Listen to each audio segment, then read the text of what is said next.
fuerza es que le provee diseño, todo eso. Bienvenidos amigos a otra emisión especial del Show de Bocaranda. Hoy nos acompaña un invitado que hemos tenido la fortuna de conseguirlo porque además está en pleno trabajo, ya van a saber cuál es, y sobre todo porque, bueno, la situación en Cuba cada día está peor y poco se sabe. Es Javier Larrondo Calafate, es importante activista global, cubano-español de los derechos humanos, es fundador y presidente de la ONG Prisoner Defender con sede en Madrid, que ayer presentaba precisamente la lista de detenciones, la lista de detenidos, lo que poco que se puede saber de Cuba, pero es un hombre sumamente enterado de lo que está aconteciendo allá y ha venido por años defendiendo la libertad de los cubanos. Así que bienvenido Javier, te agradezco mucho la presencia desde Madrid y bueno, comencemos si quieres por allí, por los presos que lograron ustedes identificar, una cantidad bastante grande, más de 1.700, ¿no? Bueno, mira, Nelson, bueno, primero, buenos días, estoy encantado de estar contigo. Mira, sí, ha habido varias organizaciones que han censado tanto detenciones como prisión política, ¿no?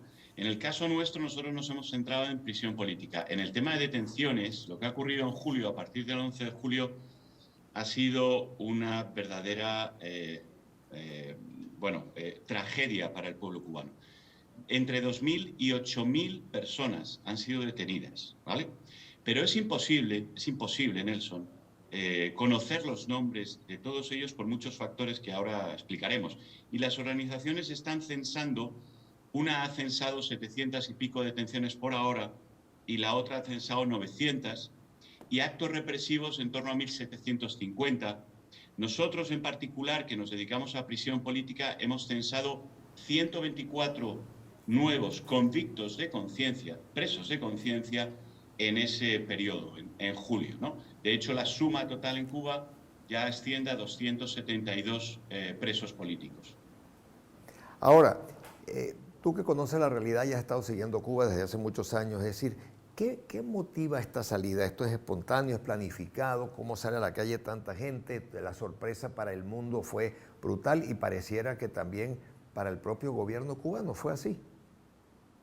Pues mira, en cierto modo tuvo un factor de sorpresa para todos, incluso para el gobierno cubano, pero en otro cierto modo te diré que las conversaciones que teníamos todos, e incluso con europarlamentarios, yo mismo, ¿hasta cuándo va a aguantar el pueblo cubano? Porque había una serie de factores que se estaban uniendo que hacían el cóctel perfecto para que el pueblo cubano no aguantara más. Uno de ellos, por supuesto, es larga la historia de represión del pueblo cubano. Represión para salir de la isla, para entrar de la isla. O sea, está penado con la cárcel salir de la isla sin que el gobierno te lo autorice, de tu país. Muchos motivos han estado viviendo 63 años sobre los cubanos, pero en el último año el gobierno ejecutó una política económica que te voy a describir de la manera más breve posible. Primero, ellos abastecían en unas tiendas donde la gente compraba en pesos, pero también tenían otras donde se compraba en dólares. Lo que hicieron fue potenciar extremadamente el abastecimiento de las tiendas en dólares y dejaron las tiendas en pesos prácticamente sin abastecer. El cubano, para sobrevivir, tenía que ir a comprar dólares y tenía que comprar en la tienda de dólares. Y les obligaban además a tener una cuenta bancaria donde ingresaban los dólares y entonces les daban una tarjeta. Eso lo que provocó ya directamente es que el cubano se empobreció, porque el dólar en la calle cuesta un dinero y el dólar al que pagaba los pesos con los que cambiaba el gobierno cubano en esas cuentas era más o menos la mitad, con lo cual eso empobrecía al cubano.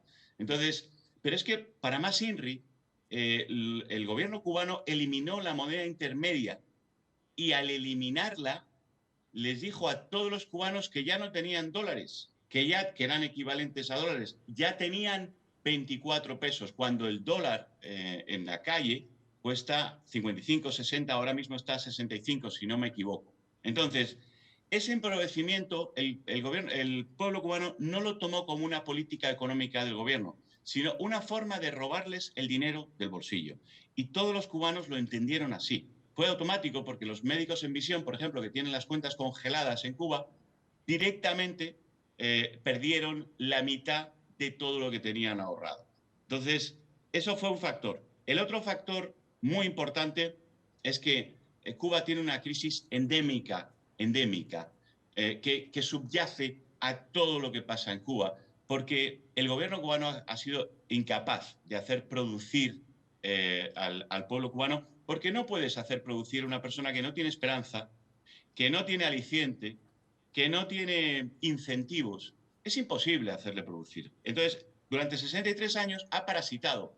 Primero parasitó de la Unión Soviética, ahora ha parasitado de Venezuela hasta que la ha destruido, porque es un parásito además que mata al huésped. Y claro, se ha quedado sin huésped. Entonces ya ha acabado con el huésped. Ahora no tiene que parasitar, con lo cual la crisis se está volviendo tremenda. Otro factor que ha influido ha sido los artistas. Los artistas en Cuba pidieron libertad de expresión y el gobierno les ha cercenado la libertad de expresión de una manera muy notable desde 2017 hasta la fecha. ¿Qué es lo que ha pasado? Que esos artistas están imbricados en la sociedad, no son como la disidencia tradicional que estaba aislada y marginada de la sociedad. Incluso prohíben a los disidentes estudiar carreras, con lo cual los artistas que sí están imbricados y que tenían premios, estaban imbricados no solamente con la sociedad dentro de la isla, sino también fuera, diplomáticamente. Esos artistas, el 27N, salieron a la calle y provocaron una sensación en el pueblo de decir, esto se puede hacer, se puede uno quejar, esto es lícito y lo estamos viviendo todos. Eso fue un punto. Pero claro, la pandemia, que ha tenido cifras astronómicas, ahora tiene cifras astronómicas, pero durante junio y julio tuvo unas cifras crecientes que eran astronómicas ya, pero que el gobierno estaba tergiversándolas. El gobierno ha tergiversado las cifras de una manera escandalosa y además es evidente por las propias cifras que ellos dan.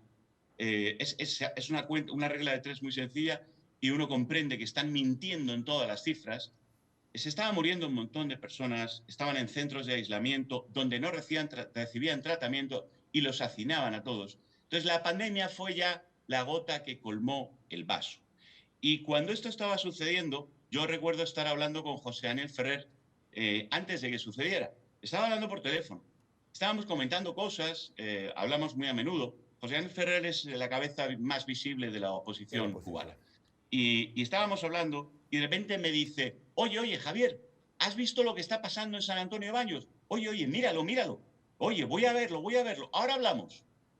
Él también se sorprendió. O sea, a él que le quieren hacer responsable de lo que pasó. Él fue el primero que estaba relajadamente hablando conmigo cuando sucedió. Le sorprendió muchísimo. Pero te tengo que decir que todos, tanto él como europarlamentarios, seguro que el gobierno cubano, porque el gobierno cubano estaba reprimiendo con una virulencia tremenda, todos sabíamos que el pueblo cubano había llegado a un límite. Y no sabíamos cuándo iba a saltar, pero estábamos esperando que hubiera un momento en el que saltara. Ahora, fíjate que ayer inclusive un cantautor como es Silvio Rodríguez, identificado con la revolución y que denunció el papel de Estados Unidos y la política de asfixia, lo mismo que repiten todos, agravamiento de la crisis, pero dijo una cosa interesantísima: lo sucedido ayer marca un antes y un después y las autoridades deberían responder con medidas económicas inmediatas, va a lo que tú estás comentando, muchas de ellas retrasadas y sin justificación, y también abriendo espacios políticos para que se expresen todos los ciudadanos, en especial los jóvenes. Se declara a favor del diálogo y en contra de los extremos. Así habrá penetrado el mensaje de la gente, el desespero que hasta este representante casi del gobierno cubano en materia musical afuera, en el mundo entero, ha dicho eso. Correcto. Los artistas que tradicionalmente han pertenecido al aparato del régimen, al aparato de propaganda, ya se están desmarcando, porque lo que está ocurriendo está mucho más allá de la ideología o de la lucha, supuesta lucha contra un imperialismo. Es mucho más allá. Se están dando cuenta de que están en manos de criminales, auténticos criminales. Estos criminales, digamos que el criminal de Maduro es un criminal por corrupción, ¿no? Estos criminales son criminales por propaganda y corrupción del mensaje.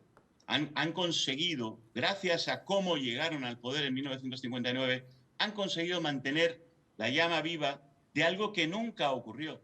En Cuba no hubo nunca una revolución por los derechos. En Cuba lo que hubo fue la toma del poder de unos criminales que se autoarrogaron una victoria por los derechos y siempre sometieron al pueblo. Entonces, estos artistas que ahora se están dando cuenta de que han estado apoyando, son los primeros engañados, claro, se están dando cuenta que han estado apoyando una banda de criminales, están lanzando mensajes sutiles porque saben que son criminales y saben que nada los va a parar, ni Silvio Rodríguez ni nadie puede decirles nada de la verdad de su criminalidad. Con lo cual, los mensajes que lanza son muy interesantes y significa que entre la intelectualidad cubana, incluso la pro-revolucionaria, hay una disensión muy fuerte y eso es muy importante. Y cuando dice hay un antes y un después, efectivamente, Nelson, yo no creo. Cuando un régimen se basa en una falsaria superioridad ideológica y le dice al pueblo que tiene que practicar una ética y al mundo que tiene que practicar una ética y se demuestra de mil maneras distintas que no solo no la practican, sino que la violan en el 100% de los sentidos y que además viven como privilegiados y ese pueblo sabe eso. Cuando sale a la calle y encima los machacan, el pueblo ya sabe que está en manos de criminales. Y ya ese sostén de la falsa ideología, que es lo que ha sostenido el régimen desde el 59, ya no está en un porcentaje altísimo. Ahora hay que trasladar esa sensación a Noruega, a Canadá, a los partidos socialistas europeos. Esa realidad hay que irla trasladando, pero esa realidad ya es tangible. Perfecto. Con lo cual, yo veo un antes y un después y el régimen está, como estaba el régimen de Franco muerto en el año 1970, y él no lo sabía, el régimen de los Castro está muerto y aún no lo saben. Lo que esperemos es que haya personas en ese régimen que se den cuenta y no provoquen una masacre, que es lo único que puede pasar cuando se enfrenta, cuando el gobierno toma como enemigo al pueblo, que es lo que ha hecho el gobierno cubano en la última ocasión, el 11J.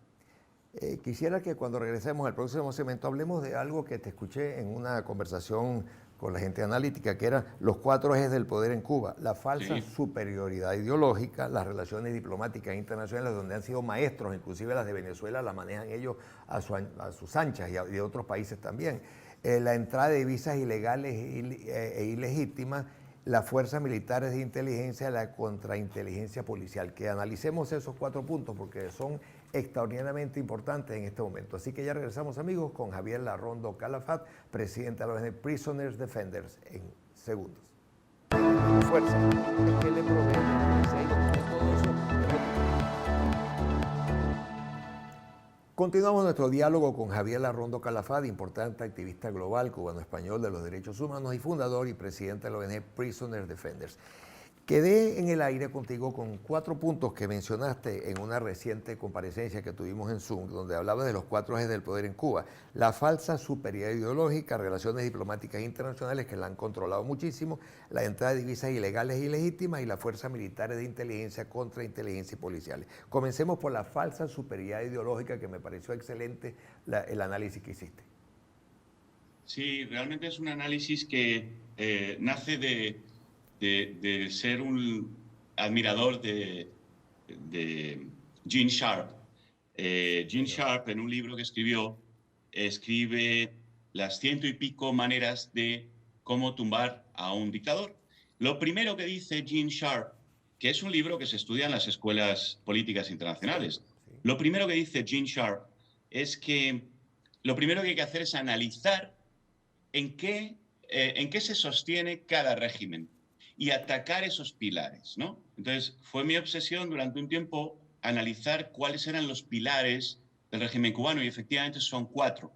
La falsa superioridad ideológica, las relaciones internacionales, los ingresos de divisas ilegales, y estos, digo ilegales, porque es que no han sabido capacitar otros. No es como el caso de China. Es decir, en Cuba son los ingresos ilegales y las Fuerzas Armadas. Las Fuerzas Armadas es algo que han utilizado selectivamente, pero conforme los otros pilares van cayendo, es cuando tienen que utilizarlas realmente con toda la potencia que tienen, ¿no? La falsa superioridad ideológica fue el pilar principal que no solo opone el poder a Fidel Castro, sino que le permitió crear un movimiento mundial contra algo, contra un fantasma, que era digamos, el imperialismo, que no es más que luchar contra el poderoso de turno. En aquella época, el poderoso de turno eran los Estados Unidos en la zona americana y estaban teniendo un comportamiento muy equivocado en Latinoamérica y estaban provocando, apoyando a dictadores que no eran ni de derechas ni de izquierdas, eran dictadores, porque para mí los dictadores son todos iguales. Apoyando a esos dictadores estaban provocando mucho sufrimiento en los pueblos. Entonces se convirtieron, el régimen cubano fue el icono de la filosofía que iba a luchar contra ese accionar de los Estados Unidos de aquella época, que no son los Estados Unidos de esta época, son bien distintos, ¿no? Pero eso lo potenció hasta tal grado, fíjate si fue perverso, porque Fidel Castro tenía una mentalidad perversa y muy compleja para analizar al ser humano, que él ha mantenido la tensión durante años gracias a todo lo que ha podido. Cuando tuvo la crisis de los misiles y Cuba estaba bloqueada, realmente bloqueada por barcos, digamos, de la Armada americana, eso era un bloqueo. Bueno, pues la palabra bloqueo, él cuando los barcos ya se fueron, ya desmantelaron los misiles, él mantuvo la palabra bloqueo y algo que es un embargo, en realidad lo convirtió en bloqueo gracias a repetirlo sin cesar y que tenía una horda de acólitos tenía que eco. seguían todas sus... ¿Sí? Sí, Tenía eco global. sí, tenía eco global. Entonces, la falsa superioridad ideológica ha acompañado al proceso en Cuba hasta la muerte de Fidel y posterior. Lo que estamos viendo es que esa falsa superioridad ideológica, los sucesores no han conseguido mantenerla porque no han tenido la perversión para crear estrategias para mantenerla, aunque era falsa, el cómo mantener esa falsedad, no han tenido la cabeza, ninguno de ellos, para mantenerlo. Entonces ha durado los años que ha durado, él murió en 2016, pues ha durado muy poquito.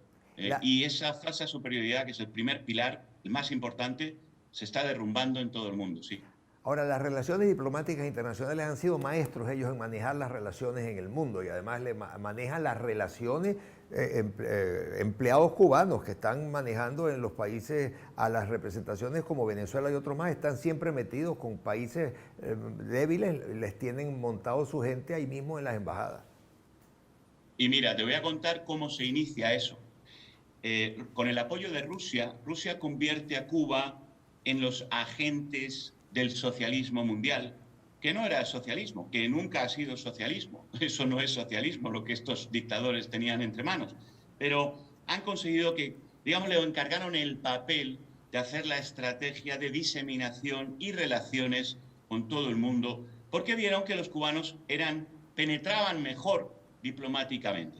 Y entonces Cuba le dio una idea a los rusos y es, dame dinero, meto misiones médicas, meto misiones de profesores, y me infiltro en los países, voy haciendo relaciones con ellos y nos los vamos ganando porque la ONU se basa en votos y el mismo voto tiene El peso. Santo Tomé que tiene Estados Unidos. ¿Sí? De manera que si ganamos los suficientes votos, eso nos va a permitir tener fuerza. Y esa estrategia la ha desarrollado durante años subvencionado por la Unión Soviética. Cuando se acaba la Unión Soviética, es Hugo Chávez el que subvenciona ese tipo de estrategias, pero ya no pagándole las misiones en otros países, que también ha pagado misiones de Haití, Pero lo que hace es pagar con un sobrecoste extraordinario las misiones de médicos y todo tipo de profesionales y de agentes en el territorio venezolano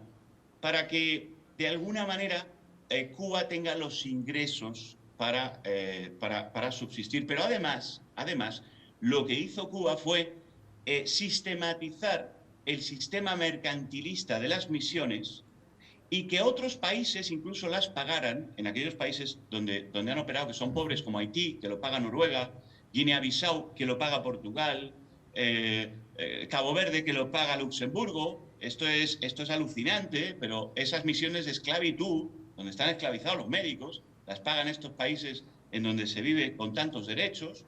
Bueno, pues lo que ha hecho Cuba es generar una maquinaria de esclavitud en donde le retienen al médico cubano el 85% de lo que los países pagan por su trabajo, les tienen ahogados de dinero y con eso tienen la mayor entrada de divisas de todo el régimen. O sea, el turismo son 2.900 millones al año. Bueno, pues las misiones son 8.500 y han llegado a ser 11.500 en los años hasta el 2010 aproximadamente.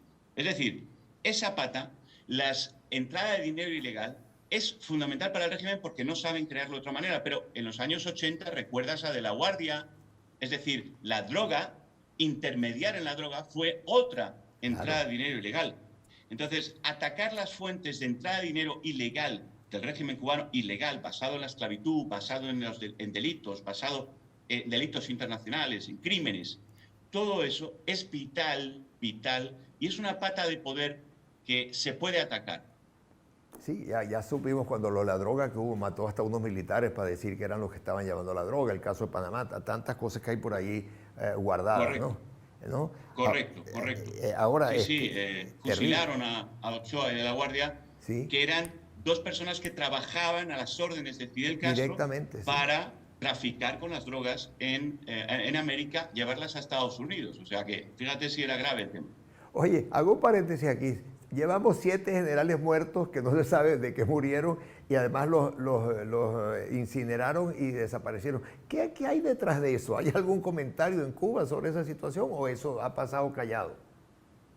Bueno, vamos a ver, de eso hay que hablar por sentido común y no basándonos en Eh, ninguna información que yo no tengo. ok, Yo sé que hay perfecto. gente investigando Sí, sobre esa temática, pero aún no me han dado ninguna conclusión y si la tienen, pues posiblemente la vea publicada antes de que me la den, ¿no? Pero lo que sí puedo decir es que siete altos cargos generales, sí. además muchos de ellos, la mayoría, que hayan muerto en tan poco tiempo. Es decir, es cierto que varios de ellos son muy Muy mayores, o sea, mayores, ¿cierto?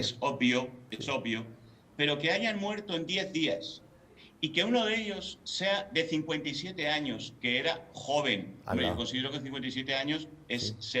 hoy en día, es ser joven para morir de repente y sin causa, ¿no?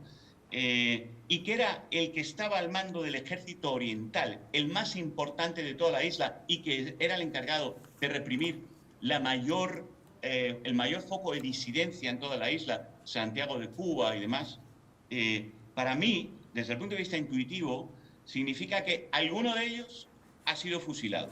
Para mí, esa es mi opinión personal, desde el punto de vista intuitivo.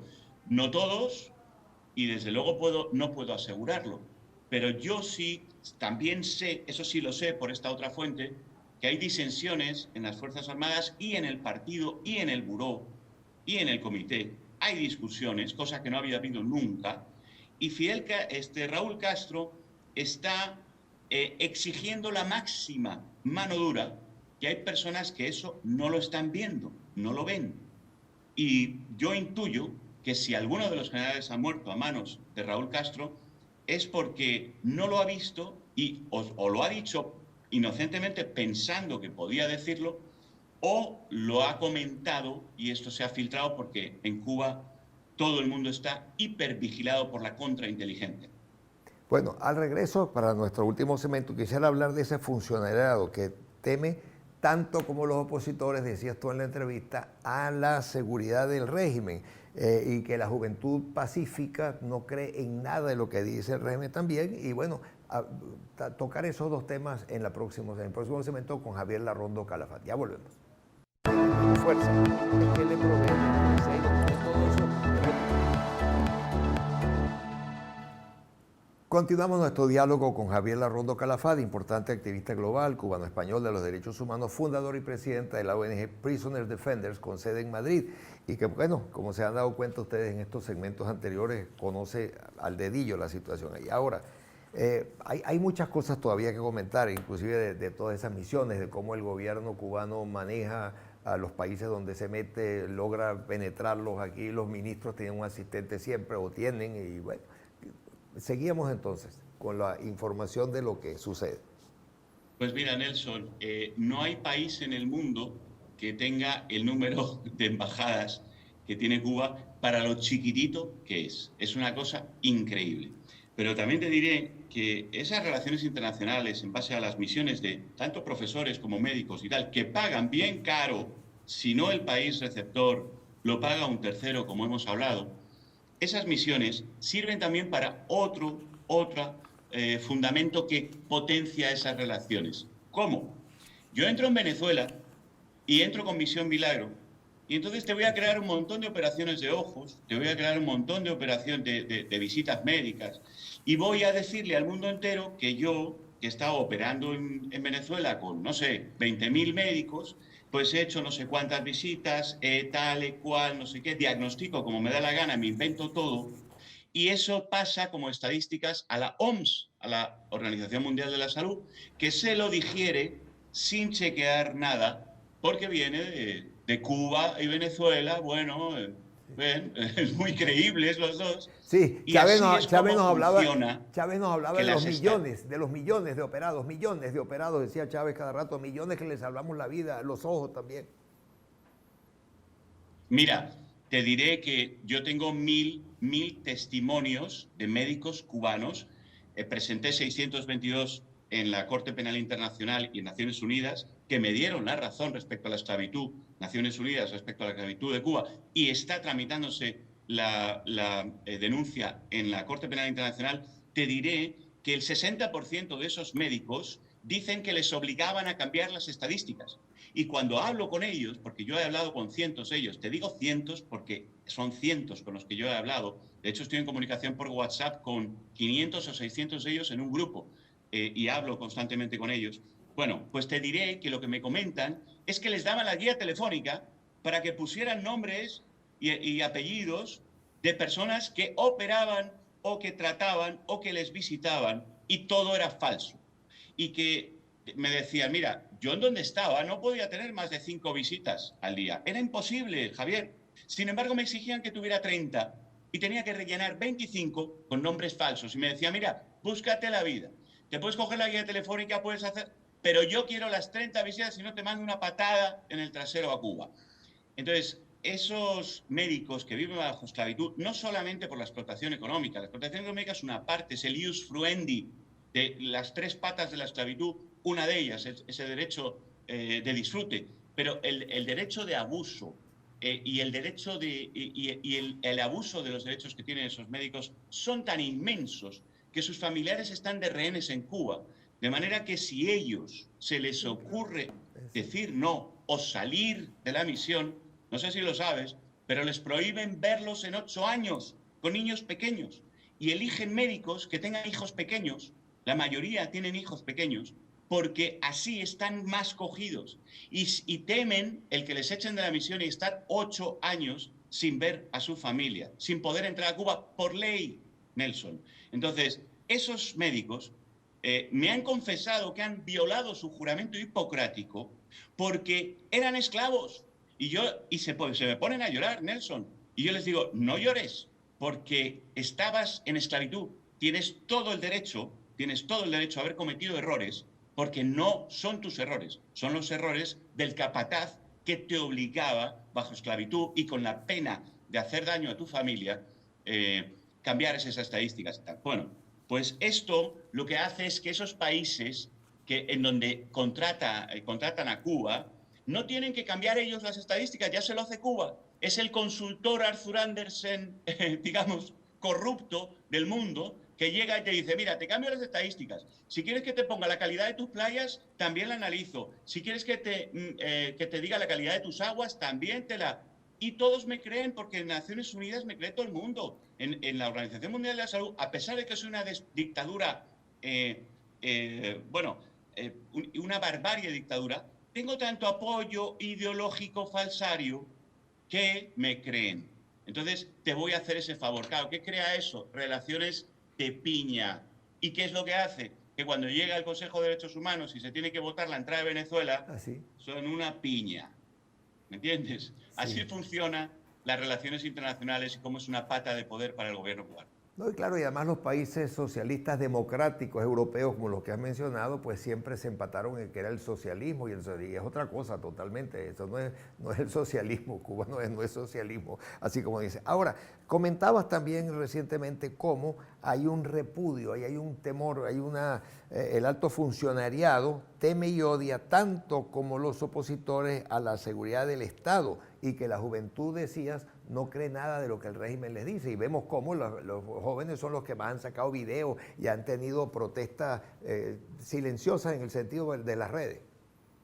Sí, en efecto. Antes del 11J, el funcionariado cubano, te puedo asegurar que teme y odia al mismo nivel a la seguridad del Estado. La seguridad del Estado, por medio de sus cuadros, no solamente, digamos, tiene agentes, tiene infiltrados profesionales en todas las actividades. De manera que hay un departamento que lo controla Alejandro Castro, que tiene la función de vigilar a los que vigilan. De manera que todo el mundo está vigilado, todas las instituciones están vigiladas y además doblemente. Esto significa que ven injusticias, que tienen miedo y que saben que no pueden moverse y que saben que la seguridad del Estado, ellos dicen, la seguridad del Estado me tiene hasta aquí, no los aguanto más, no puedo con ellos, dicen entre ellos, creyéndose que la seguridad del Estado es diferente a la revolución. Pero es que la seguridad del Estado es la revolución cubana. Claro. Es la opresión, el sistema y el régimen. Eso que ellos llaman la seguridad del Estado es lo que les manda y lo que les ordena, lo que les tiene a ellos controlado. Y bueno, ese ver al gobierno por un lado y a la seguridad del Estado por otro, es una dicotomía que se les ha creado en la cabeza que estaba errónea. Pero ellos odian a la seguridad del Estado. Ahora, después del 11J, bueno, y hablando de los jóvenes, para hacerte el inciso de los jóvenes, efectivamente, los jóvenes ya llevan muchísimos años sin creer nada al gobierno, nada, no le creen nada. Al principio estos viejos están hablando porquería, no saben realmente nada y nos van a llevar a la ruina. Pero hoy en día ya no es eso. Desde hace un tiempo, ya hoy en día estos criminales nos están explotando y hay que alzarse contra ellos. Cuando pasa el 11J pasan dos cosas. Una, el funcionariado ya se da cuenta de que no es la seguridad del Estado y el gobierno, sino que el gobierno y la seguridad del Estado son el mismo y que quien manda son muy poquitas personas, Raúl Castro y pocos más. De manera que el funcionariado ya teme y odia al mismo nivel no solamente a la seguridad del Estado, a su gobierno. Por eso cuando habla Silvio Rodríguez, habla con ese extremo cuidado. O Leonardo Padura, tienen que hablar con cuidado, hay que comprenderlo, porque temen por su vida, porque están entre criminales y ya sí lo saben, ¿vale? Y luego, después lo que ha pasado con el 11J, lo siguiente que ha pasado es que ya no son los jóvenes los que saben que el gobierno es criminal y que es una dictadura absoluta, sino que la población ya tiene vecinos, amigos, todos afectados por esta masacre que ha habido del 11J en adelante, y ya el pueblo cubano sabe que papá machaca a mamá, a la hermana, a la prima, al amigo, a todo el mundo, y que papá es un criminal contra el que hay que esconderse y algún día luchar. De manera que todo ese caldo ha dejado al descubierto una de las filosofías de cómo marcar el poder gracias a falsa superioridad ideológica, porque el gobierno le ha dicho durante años al pueblo que tiene que tener una ética y a otros países que tienen que tener una ética, pero están viendo sus ciudadanos que el gobierno viola toda esa ética de principio a fin y que son unos criminales, con lo cual ya no tienen cómo decirle a los funcionarios de buena manera que tienen que hacer lo que antes hacían por una supuesta batalla ideológica. Ya no existe. Entonces, se les ha ido una pata de poder, una pata de influencia sobre los funcionarios importantísima, y eso les va a hacer mella. Nos queda un minuto para despedir, Javier, y solamente futuro. ¿Qué ves? ¿Se ve algo de aquí en adelante? Mira, esto es como la ola de una playa. La ola llega y se come la orilla. Eso es lo que ha pasado el 11J. De hecho, una ola primero de la gente que volvió el agua, luego vino la ola de la represión, pero luego viene otra ola que es igual de fuerte porque toda acción tiene una reacción igual y opuesta. Y yo veo que ese pueblo ahora mismo está muerto de miedo, pero ya sabe que está entre criminales.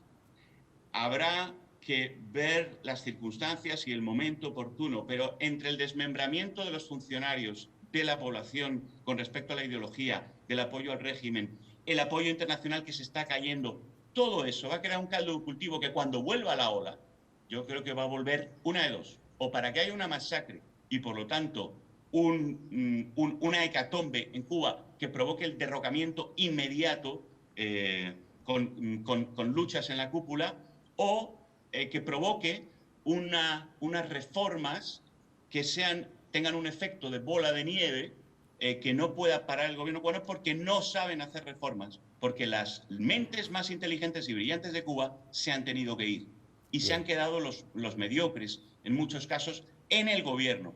Y las brillantes de Cuba ni siquiera están en el poder, están en puestos intermedios muy contenidos, con lo cual no les veo tomando soluciones buenas y eso va a provocar una bola de nieve que traerá, yo creo que traerá la democracia. Sí estoy positivo y es la primera vez en mi vida que sí estoy positivo respecto a la democracia en Cuba. Bien, gracias Javier Larrondo Calafat, sigue tú en tu lucha por los derechos humanos, te felicitamos y te acompañamos realmente en eso. Agradecido por el tiempo que nos diste. Regresamos amigos ya con Runrunes. Fuerza, es que le provee, todo eso